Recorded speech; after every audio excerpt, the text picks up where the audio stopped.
ကိုကြီးနဲ့မိုင်းနဲ့အင်တာဗျူးပြီးကိုကြီးစိတ်ကျဉ်မှုရှိရလားယင်အကေးလေးခင်းတာလေဟုတ်ကဲ့ဟုတ်အခုကခင်းတာလက်ရလေးရောသဘောကျလားလက်ရလေးကောင်းပြီဟုတ်ဘယ်ကနေစတွေ့ရလဲကိုကြီးတနာတို့လေ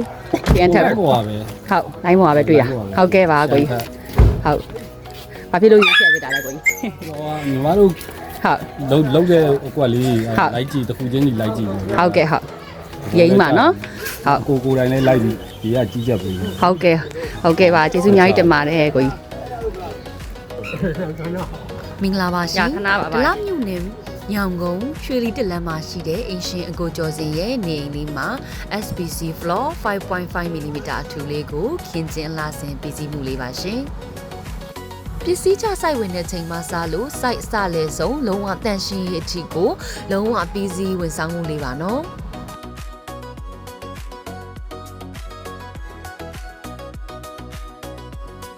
ကျန်းကင်းနဲ့ကလီကအယောင်တစ်ယောင်နဲ့ခင်းပေးထားပါတယ်ကော်ကတ်ဆရာမလို့တဲ့တပည့်ကလေးရှာစနစ်ဖြစ်လို့ခင်းကျင်းရလွယ်ကူညံဆန်ပြီးချိန်တရက်ပဲပြရပါတယ်ရှင်ခင်းကျင်းထားတဲ့ဒီဇိုင်းကာလာလေးကလည်းအင်ရှင်စိတ်ကူးထားတဲ့ဒီဇိုင်းလေးနဲ့ထပ်တူကြတဲ့အတွက်အရန်ကိုပီတိဖြစ်ရပါတယ်နော်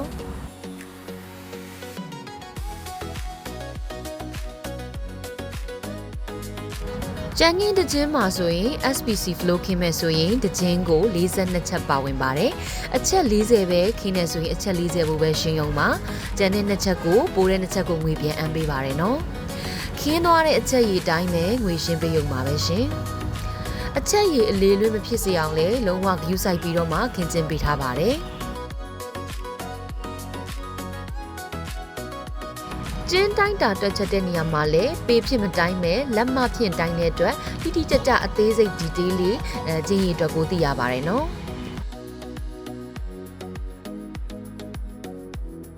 အားလုံးကင်းကျင်းပြီးသွားတဲ့အချိန်ပိုတဲ့ကြမ်းကင်းချက်တွေကိုလည်းတစ်ချက်စီနှုံတိုင်းငွေပြန်လဲအမ်းပေးပါတယ်နော်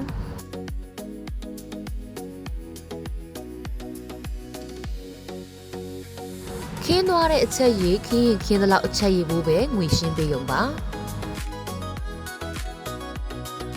အဓိက SPC flow လေးခင်းမယ်ဆိုရင်တော့အောက်ခံ topping ကြမ်းကင်းလေးကို smooth ဖြစ်နေအောင်ညီညာချုံမွေးနေအောင်အရင်ပြုလုပ်ထားပေးရပါမယ်နော်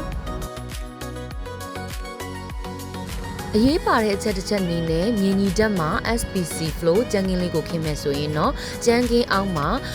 မခင်းခင်ကြမ်းကင်းအောက်မှာ plastic တစ်ထပ်ခံပြီးမှခင်းကျင်းတာပို့ပြီးတော့ကြမ်းကင်းလေးရေရှည်ခံမှုအဆင်ပြေပါတယ်နော်ဒီကားမှာ SPC flow အထောင်နှင်းလေးတွေခင်းမယ်ဆိုရင်တော့တန်ရိုက်ပြီးလဲခင်းကျင်းလို့ရတယ်လို့ကော်ကပ်ပြီးလဲခင်းကျင်းကြပါတယ်ညသောအဖြစ်တော့တန်ရိုက်ပြီးတော့ခင်းကျင်းကြတာကများပါတယ်ခိုင်ခန့်မှုရေရှည်ခံမှုကတော့အတူတူပါပဲရှင်ကော်ကပ်ပြီးခင်းတာနဲ့တန်ရိုက်ပြီးခင်းတာဘာကွာခြားမှုရှိတယ်လဲဆိုရင်တော့တန်ရိုက်ပြီးခင်းတဲ့အခါမှာတန်ချက်ရာတော့ပေါ်ပါမယ်ကော်ကပ်ပြီးခင်းမယ်ဆိုရင်တော့ကော်ဘိုးငွေထမှန်ကုန်ကြပါမယ်ဒီဆိုင်လေးကတော့အေရှင်စိတ်တိုင်းကြတန်ရိုက်ပြီးခင်းကျင်းပေးရပါတယ်လေကားခင်းတဲ့နေရာမှာအချက်ရည်အလေးတွေ waste မထွက်စေဖို့အထူးဂရုစိုက်ပြီးတော့ခင်းကျင်းပေးရပါတယ်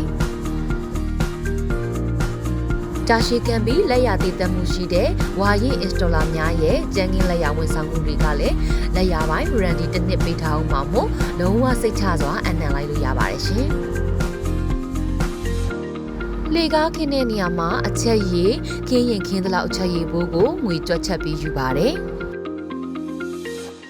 လေကားခင်းမယ်ဆိုရင်တော့လေကားအတွက်တစ်ထစ်ကိုလက်ခအနေနဲ့ထပ်မံတွက်ချက်ပြီးယူပါတယ်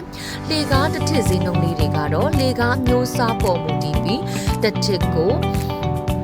2000 2000ခွဲ3000အစားစားတွက်ချက်ပြီးယူပါတယ်ရှင်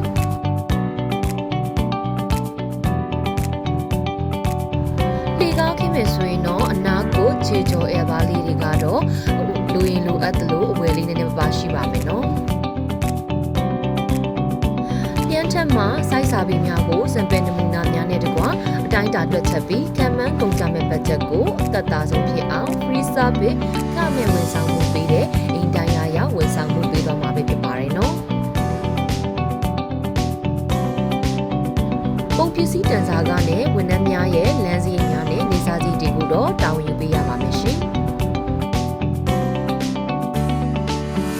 လူကြီးမင်းတို့ရဲ့စိတ်ကူးတွေကအတိုင်းအင်္ဂေဟာအဆောက်အဦတွေကိုလဆင်အကောင့်ထဲပေါ်ခြင်းနဲ့ဆိုရင်တော့လျန်ချက်မှာ customize design များဖြင့်လူချင်းတဲ့ square feet အတိုင်းတိကျလင်းမြန်စွာဖြင့်အင်္ဂါရာရောက်လူကြီးမင်းများရှေ့မှောက်အရောက်တက်ဆင်ပြီးတော့မှာဖြစ်ပါတယ်ရှင်ဖုန်းလေးတစ်ချက်သာဆက်လိုက်ပါနော်စေတနာနဲ့စာပြီးလာပေးရမှာတော့လျန်ချက်ရဲ့တာဝန်ဝတ္တရားပါရှင်ခင်းပြပြမခင်းပြပြပါအာနာစရာမလိုပါဘူးရှင်လူကြီးမင်းတို့စိတ်တိုင်းကြအကောင့်တွေပေါ်ပေးရမှာကလျန်ချက်ရဲ့ဝတ္တရားပါနော်